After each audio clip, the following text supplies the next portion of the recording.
U.S. Marines from the 22nd Marine Expeditionary Unit conducted mock evacuation drills in Caracas, Venezuela yesterday, which was Saturday, May 23rd. This is a part of a Marine Expeditionary Unit's standard mission set, a rapid response in support of embassy operations. In this case, they would do this in conjunction with a non-combatant evacuation operation, otherwise known as a NEO. But prior to a NEO, they would conduct reinforcement operations of that embassy, and that's what these two MV-22 Ospreys were doing, which was delivering Marines to conduct reinforcement activities, all a part of an exercise. And so who would have thought this is where we would be 4 months after we arrested Maduro, 4 months after we went in the dead of night and took him from his bed. Now we have the U.S. Embassy opened in March. We have the commander of Southcom in Caracas observing Marines exercising on the embassy grounds. We have oil company executives making strategic moves in Venezuela. It's opening back up to tourism. A lot of great things are happening with Venezuela and the Venezuelan people as the interim government plans for future election. And so you have Maria Machado, who was the original winner of the last presidential elections, but was ousted by Maduro in a coup, or rather never allowed her to take charge. He just maintained power.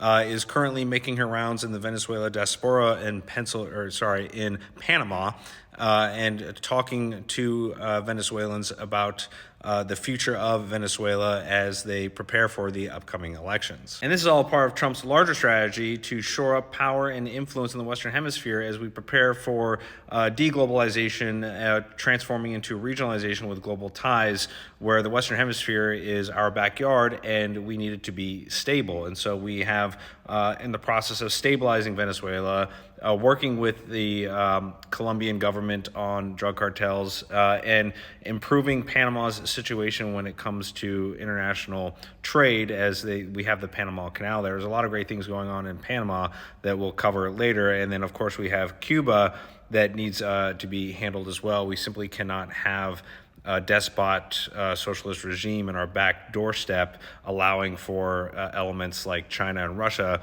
to be so close to mainland USA. And so all of these things are happening concurrently with activities that are also happening in the Middle East. And like I said, Panama is benefiting from the activities in the Middle East as shipping companies are having to reroute their traffic, and the other choke points around the world tend to benefit from these destabilizing activities.